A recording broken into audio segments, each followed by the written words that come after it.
Good morning, people. Bit windy today, got to say. Quite pleasantly warm.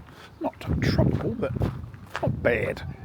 Let's have a quick wander down to see whether any postal deliveries have been made. Don't want to have them sitting down there too long. Not because they get stolen, because I want to play with them. Anyway, there's a few updates I can have for the Dave's Diary series. One is my sander. It broke, and no deliveries. It broke, as I've maybe mentioned in a couple of other videos, but I was quite surprised how it broke. The main shaft through the motor snapped. How that can even happen, I've got no idea. The other thing is, I put in a work order request for my laser cutting job, so that will be interesting. About to start cutting down the panels for the miter station. I cut one. Huh, what an effort that was. No, it wasn't. It was actually dead easy.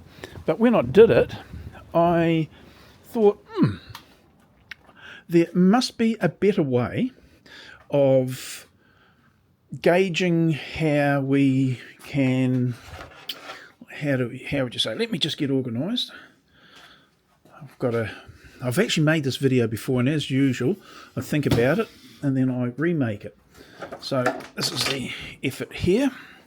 How do I put my track in the correct position, both this end and the other end? And of course the obvious answer is, well, simply measure it, David. Hook your tape on there and measure to the what do you call it, the splinter strip or anti-splinter strip on the track. Now, yes, obviously, but doing that on repeat items that need to be the same size can be a bit, well, put it this way, every time you use the tape, 1, 2, and that's 2 chances of getting it wrong, and then each additional panel, that's another possible 2 measurements, and by the time you've finished it, you've got 10 or 12 chances of measuring it wrong. Well, that's just obvious to everyone, but then you can purchase the parallel arm system that accommodates that very thing. I actually just seen the product TSO, their new version of that, and it looks like a nice bit of kit. And it's got this system where you can angle up the bars. They angle in and then lay down into this track to locate it, and it's got a spring-loaded mechanism, etc., rather than screw fitting or anything like that.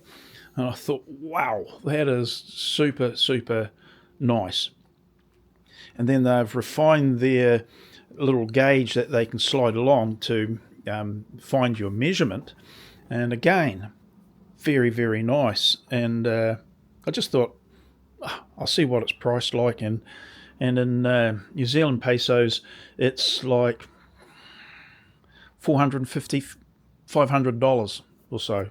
And I thought, oh, it's a little bit pricey. And in fact, it could be more than that. I think that was what it cost in whatever country. I think that might have been American dollars. So by the time we get that landed in New Zealand, wow, it's going to be expensive.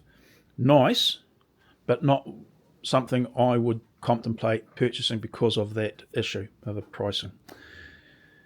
So when I was doing this, let's just backtrack a little bit on that one. There are other manufacturers of the similar, parallel arm guide thing, and I really don't want to get it because I can see how it would be not well optimized, especially once I've got the bench dog system sorted out for doing that very similar thing. I'll be able to set the track accurately, or the panel relative to the track quite accurately with this system, doing away with the need of the bench dog, of the parallel arm guides. Anyway, cutting to the point, I had a couple of options. One was to measure it and check it, and quite often what I'll do is I'll measure to the splinter strip, anti-splinter strip, or measure to the back of the rail. And I thought to myself, oh, that's a good idea. Let's make up this little tool that I was going to build anyway, and this is the kind of like the entry level version of it. But there was what I don't know the right name, but I've been calling it a trammel or Tremel, where we can use it to make accurate and static measurements, i.e. once the measurement's made, it is always that length, for doing the internals or diagonals of boxes. And that needed to vary from quite small to quite big. So I was going to nest together 2 threaded rods and then put specific type of tips on the ends of it to get into the corners, or hook over a box to get a static measurement. So one of the options I had was to start going down that road of making that trammel, if that's the right word, let's just call it a gauge, for that measurement. And rather than the $500 for the TSO, which is a parallel arm system, which is, like it is, I said, it's a really nice bit of kit, or it'd probably be $800 to $900 by the time it got to New Zealand, I thought I'd do something that cost nothing. Says I, except for the cost of the bits that I've already purchased for another job that hasn't been made yet. So I took a 6mm threaded rod, it's one of the joiners that quite often you'll use in furniture, and they're quite often, or normally 6mm as well. So I put the cap on, this type, and that has a slightly enlarged head, flat surface, so that, excuse me, I've got a bit of a croaky voice, so that you can either hook onto it on this side or push against the other surface. On the other end, 2 wing nuts of whatever type, or whichever type you want, and a washer that just slides backwards and forwards. What that affords you is the ability to hook the head of the nut there onto the rubber and come down here and make your washer hook on the end as well. That way, oops, I've actually got it just sitting there. It hooks onto the rubber and just sits there. If that washer can move when you're touching it like that, it's probably not aligned properly. Anyway, if you make one of these, it'll understand what I'm meaning by that. But it actually holds by friction in place. And because it's a static measurement, I can go down the other end and do the same thing. And then put my clamps on the track itself. That is something I'm going to replicate 2 or 3 times of versions of this, so that I can now stick this up on the shelf until I need it again, because it is a measurement. It happens to be 566mm, and I need to cut several panels of that dimension. I may not be cutting the panels right now, but I know they will be needed. So I've got a static measurement. Measure once and set that. Don't have to measure that 12 times I was mentioning before. 1, 2, 3, 4, 5, you know what I'm saying. And it's a cheap parallel guide or gauge for your track saw, saving you the money that you would have if you had the very nice, thank you very much, parallel tracks. And even some of the ones, as I was saying, like from other manufacturers, I'm not going to go down that path, or it's very unlikely. And this isn't connected to my rails. It's something that can be, I think, has function in that sort of vein that is equaling, not better, but equaling those expensive add-ons. Did I mention it didn't cost anything? Well, effectively. So I'm going to make a couple of those up. I've got a little difference. I want to make a bigger end to this so that it can thread on and hang down so that you can actually sit it in this manner over your track so that we're going to call them the flange nuts, or whatever you want to call them, can sit level on top of the track.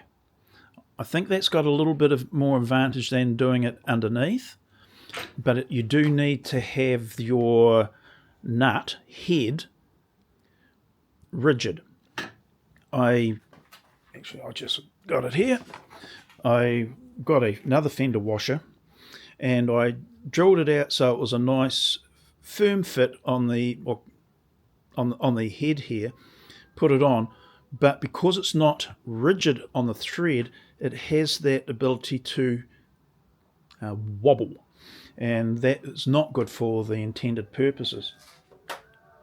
This one being able to wobble isn't an impediment, although it too would benefit from being a flange that is threaded on, and you can adjust that and then lock it off with the lock nuts. So that's the route I'm going to go and see how it all works out. But I can see that being quite a good idea. Now, if you've got your surface like, let's just move this, don't want it hooking on the raw edge. If you have your surface like this and the bigger head can't drop down, then it would be good to have the head with it biased one way, so you can rotate it round and the head drops down to hook on different areas, or rotate back up with only the sort of lip that we've got here. So it's eccentric. The center that would thread onto the rod would be eccentric. Anyway, so that just covers off the different ways it might be used. But at the moment, this little beauty, when I put it, I'll put it up there, and then I can use it as a gauge. I've actually deliberately, by the way, made the cut 1 millimeter oversize. I even wrote it down here. It's oversized because I want to be able to cut them down to size and fit them to the cabinet. And being 1 mil oversized means I can perhaps trim it, route it, plane it, or recut it to the perfect fit when I get to make the cabinet. Because, I'm just saying, sometimes when we assemble things, tolerances alter. Now you could leave your cut 2, 3, 4, 5, 10 mils bigger to allow a better cut, but I'm just saying that if I make the cabinet and that fits in, yay. But if I put make the cabinet up and it is too loose by whatever amount, I'd be a bit annoyed. So yes, deliberately did that. Then I cut the two ends square, also noting it on my notepad, so that I know that both ends have been cut square and have been double checked, so that when I dimension it to length, I only have to cut one end off, and it can be either end because both ends are square. Seems a logical sequence of steps to take, doesn't it? Yeah, I do like the idea of this and having several of them suited to your different cuts. And as I said, stick them up on the shelf until you're ready for the next particular cut, because not all cuts of that size will be done in sequence. And having this means that you can interchange the which panel you're cutting to which measurement, specific measurement, as it's convenient, I suppose. So, yeah, like it. We'll continue to, develop it and see if we come up with an even better cheap addition to this. I even had an idea of putting something in here, a bit like the parallel arm guide thing, and then winding it in so that you can move the track itself backwards and forwards. Not a bad idea. Is it necessary when you've got something like this? So there you go. Have a thought. Make them yourself, and well, send me the royalty check. Yeah. And that's the beauty of doing things and like this in the workshop and watching other people. You can feed off their ideas, steal their ideas, because after all, working in the workshop should be enjoyable, not a pain in the neck. And simple little things like this makes it more enjoyable, I've got to say. Rightio, that's it. Going to have another cup of tea and watching some more YouTube videos. Okay, see you in the next one now. Bye.